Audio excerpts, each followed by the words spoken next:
Assalamualaikum, halo semuanya. Perkenalkan, aku Enta Fadila Tapisa dan welcome to my YouTube channel.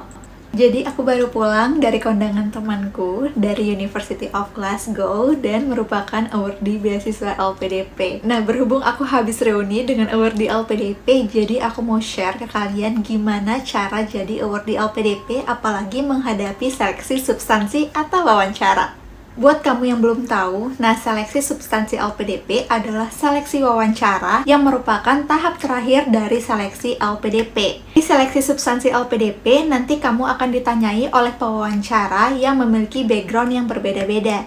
Yang pertama ada dari akademisi, yang kedua ada dari psikolog, nah yang ketiga adalah campuran antara praktisi maupun akademisi di rumpun yang kamu daftarkan. Nah nanti pertanyaan di seleksi substansi nggak akan jauh-jauh dari esai yang udah kamu tulis dan data diri yang sudah kamu upload di websitenya LPDP. Di buku Pasti Bisa Lolos Beasiswa LPDP, aku udah nyeritain bagaimana pengalaman aku dari awal mendaftar sampai ke tahap substansi LPDP. Nah di sini juga aku udah tulisin kira-kira pertanyaannya itu apa aja. Ada sekitar 100 pertanyaan. Oke, jadi di sini aku udah tulisin tipikal-tipikal pertanyaan LPDP. Jadi di sini ada pertanyaan akademik sekitar 56, terus karir atau praktisi sekitar 26, dan pertanyaan psikolog sekitar 44, jadi totalnya sekitar 100-an.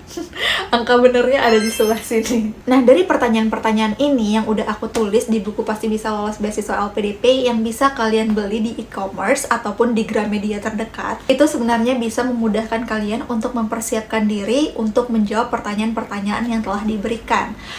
Menurut kalian penting gak sih mempersiapkan seleksi wawancara?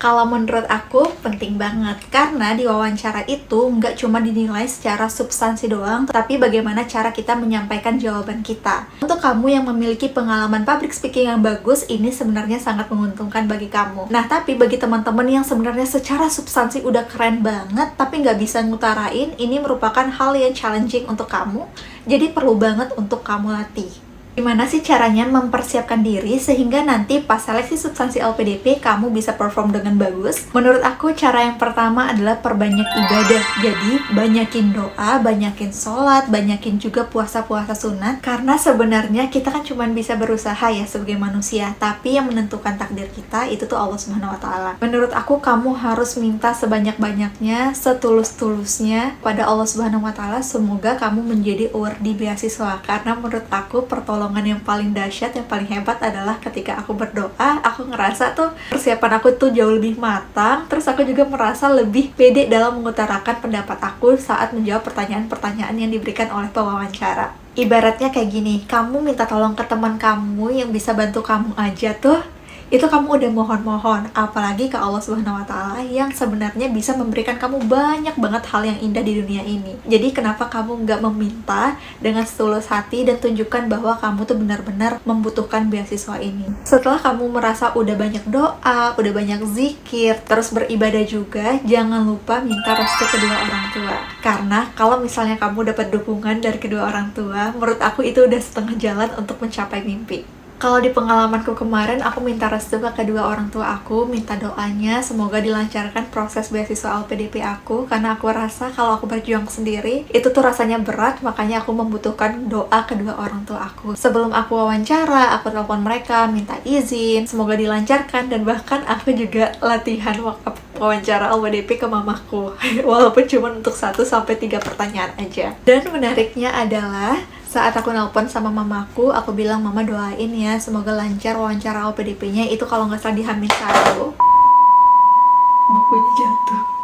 Jadi pas aku telepon mamaku di H-1 sebelum aku wawancara LPDP, aku bilang ke mamaku, ma doain ya, semoga Dila bisa jadi awardee LPDP, semoga lancar proses wawancaranya. Dan mamaku juga ikut doa saat itu. Terus, hari itu tuh lebih spesial karena aku tanyain mamaku, mau boleh dong latihan wawancara bareng mama. Jadi mama pura-pura jadi wawancara LPDP. Terus tiba-tiba pertanyaan pertama dari mama adalah, kenapa kamu lintas jurusan dari hubungan internasional ke manajemen? Dan bener aja teman-teman, di hari H, pertanyaan wawancara yang pertama yang aku dapat adalah pertanyaan kenapa aku harus lintas jurusan. Jadi teman-teman, di hari H, saat itu tuh di tahun 2019, itu proses seleksi substansinya itu offline semua. Aku waktu itu seleksinya di Surabaya karena baru aja lulus S1 di Universitas Brawijaya Malang. Jadi lokasi terdekat yang aku pilih adalah di Surabaya. Bener aja dong, pas aku wawancara, itu salah satu pewawancaranya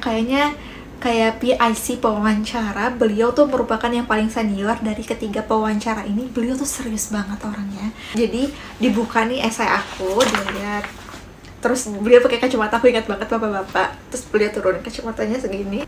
Okay, Dila, now explain to me, why did you choose to switch major? Saat itu aku langsung ngerasa umis sendiri. Hah, ini kan pertanyaan pertama yang mamaku kasih saat aku mock up interview bareng mamaku. Terus ya udah, karena udah latihan bareng mama dan juga bareng teman-temanku yang sebelum-sebelumnya, jadi aku langsung bisa menjawab pertanyaan di wawancara LPDP. Yang ketiga, setelah kamu meminta ke Allah Subhanahu wa Ta'ala, lalu meminta restu kedua orang tua, jangan lupa untuk usaha. Nah, usahanya ini tuh apa aja sih? Yang pertama, baca lagi esai yang udah kamu tulis dan data-data yang sudah kamu isikan di website LPDP. Karena kamu pasti tahu kan, sebagai pendaftar LPDP itu tuh kamu nggak cuma mengumpulkan esai aja, tetapi ada CV-CV seperti pertanyaan apa kelebihan kamu, apa kekurangan kamu, lalu prestasi-prestasi apa saja yang sudah kamu miliki. Kamu ingat-ingat lagi semuanya dan baca lagi. Jangan sampai kamu kelupaan karena itu data menyangkut diri kamu sendiri. Untuk esai sendiri, ini merupakan salah satu yang lumayan panjang sebenarnya karena kamu mengerjakannya juga lumayan lama. Apalagi dari seleksi administrasi ke seleksi substansi, itu biasanya memakan waktu selama 3 bulanan. Tentunya kita sebagai manusia kadang lupa nih apa yang udah kita tulis dan data-data apa aja yang udah kita masukkan ke dalam esai kita. Supaya kamu gak lupa, silakan baca lagi esai kamu. Jangan ditunggu di H-1 kamu nanti mau wawancara baru dibaca lagi. Kalau bisa dari sekarang kamu nonton video ini, kamu baca ulang esai kamu dan lihat lagi data-data apa aja yang udah kamu masukkan. Setelah kamu baca esai kamu, jangan berhenti di situ, tapi mock up interview. Mock up interview LPDP ini bisa kamu lakukan dengan sesama pendaftar beasiswa LPDP atau dengan mentor yang udah kamu punya. Nah, aku sendiri pun punya beberapa menti dan dalam setiap batchnya aku nggak ngambil banyak-banyak menti, cukup beberapa aja. Yang penting aku bisa intens ngasih bimbingan ke mereka untuk menjadi awardee beasiswa. Kebetulan aku sama temanku lagi bangun platform atau komunitas untuk bantu teman-teman terutama yang dari underprivileged background untuk mendapatkan support terutama untuk mendaftarkan beasiswa LPDP. Jadi doain semoga komunitasnya sustain dan nanti lancar berjalan sehingga teman-teman pas mencari mentor itu bisa didapatkan secara gratis. Dalam mock-up interview LPDP itu juga nggak sembarangan teman-teman. Jadi jangan sampai kamu cuman latihan aja tanpa tahu evaluasi yang harus kamu perbaiki ke depannya. Untuk kasus aku sama teman-temanku dulu, aku latihan atau mock-up interview LPDP lumayan intens, hampir setiap hari. Tapi setiap hari aku berganti peran. Kadang aku menjadi pewawancara, kadang aku menjadi peserta wawancara LPDP. Jadi anggaplah hari Senin aku berperan sebagai pewawancara, besoknya aku berperan sebagai pendaftar beasiswa LPDP dan diwawancarai oleh teman-temanku. Jadi prosesnya ganti-gantian. Selain berganti-gantian dengan teman-teman aku dalam mock-up interview LPDP, aku juga mempersiapkan PPT atau dokumen di mana dalam setiap slide-nya itu adalah list pertanyaan, lalu diikuti dengan poin-poin gimana cara aku menjawabnya. Itu awal-awal aku buat skrip lengkap, gimana dari satu kalimat ke kalimat lain, karena lama-lama aku udah capek, akhirnya aku cuma tulis poin-poinnya aja. Aku juga semakin kreatif dan semakin percaya diri, jadi nggak bergantung kepada skrip yang udah aku buat. Yang penting aku ingat poin-poinnya aja, nanti dalam setiap kalimat bisa aku susun ulang.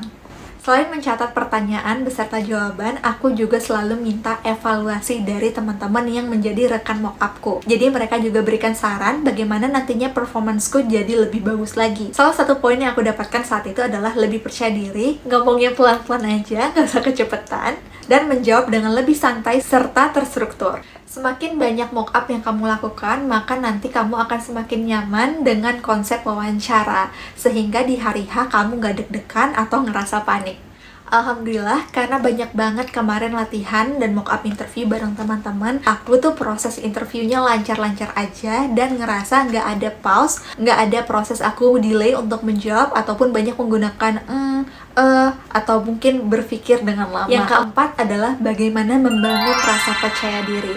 Aku percaya banget orang yang lulus seleksi LPDP, terutama di bagian substansi, bukan merupakan orang yang paling pintar, tetapi orang yang paling bisa mengutarakan apa yang dia mau dan apa yang dia rencanakan ke depannya, sehingga itu mudah dipahami oleh pewawancara LPDP. Apalagi kita ketahui bersama bahwa dana yang digunakan untuk membiayai kita kuliah adalah dana dari negara. Makanya, para pewawancara LPDP akan memastikan siapa yang layak untuk mendapatkan investasi yang sangat banyak ini dari negara.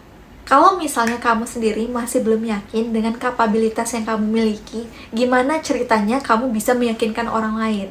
Ingat, kepercayaan diri itu tuh tercermin dari diri kamu sendiri. Jadi kamunya harus percaya ke diri kamu, baru nanti kamu bisa yakinkan orang lain. Berikutnya, yang gak kalah lebih penting adalah riset.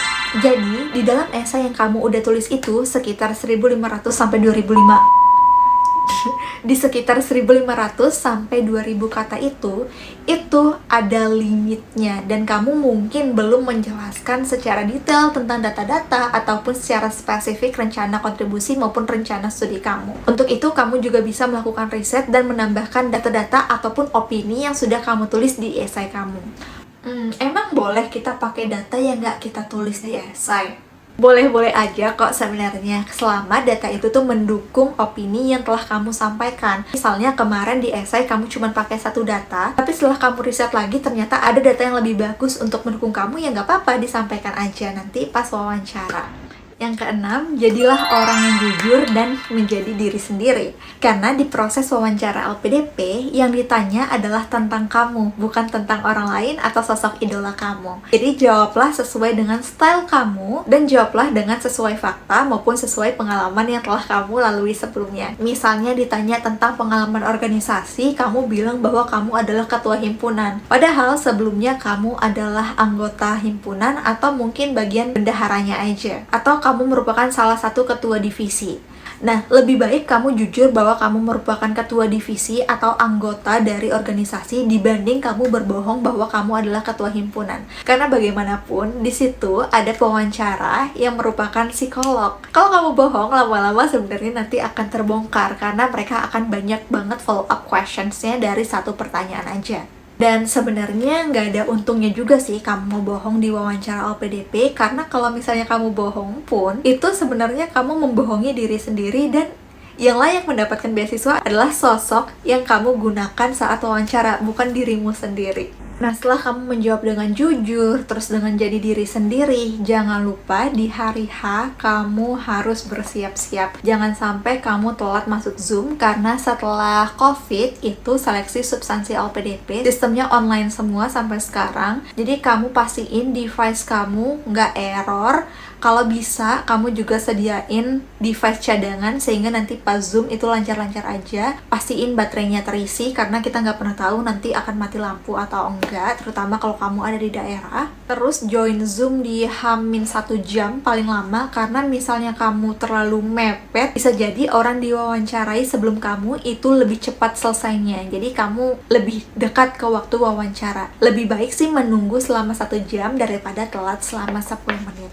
Dan aku pernah baca di salah satu artikel, kalau misalnya kamu telat menghadiri sesuatu, apalagi itu ujian, jadi kamu nggak akan terlalu fokus menjawab soal ujian tersebut karena kamu masih deg-degan, dan kamu merasa bersalah karena takut nggak sesuai ekspektasi maupun dinilai buruk oleh pewawancara. Jadi daripada kamu overthinking dengan hal-hal yang di luar kendali kamu, mending kamu fokus ke hal yang bisa kamu kendalikan, yaitu bisa hadir tepat waktu dan juga tampil dengan semaksimal mungkin. Jangan lupa juga kenakan baju yang formal dan banyak berdoa di hari H.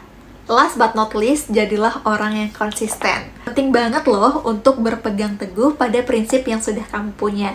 Misalnya, kamu mau kuliah ke luar negeri, ya udah fokus dan yakin bahwa kamu mau kuliah ke luar negeri. Kalau misalnya kamu memilih universitas A, ya yakin dengan pilihan kamu. Jangan mudah terpancing dan ngerasa, oh iya ya sebenarnya universitas B lebih bagus, atau ngerasa, oh iya aku pindah ke dalam negeri aja. Pokoknya apapun yang udah kamu pilih, fokuslah pada pilihan kamu. Dan yakinkan pemberi beasiswa. Kalau prinsip kamu masih mudah terombang-ambing dan kamunya juga gak konsisten, itu gimana kamu bisa meyakinkan pemberi beasiswa untuk membiayai kuliah kamu yang mahal itu? I think that's it. Semoga bisa menjawab pertanyaan teman-teman semua yang akan menjadi awardee LPDP insya Allah. Jangan lupa dibeli bukunya di e-commerce maupun di Gramedia terdekat, dan semoga teman-teman bisa menjadi awardee LPDP berikutnya.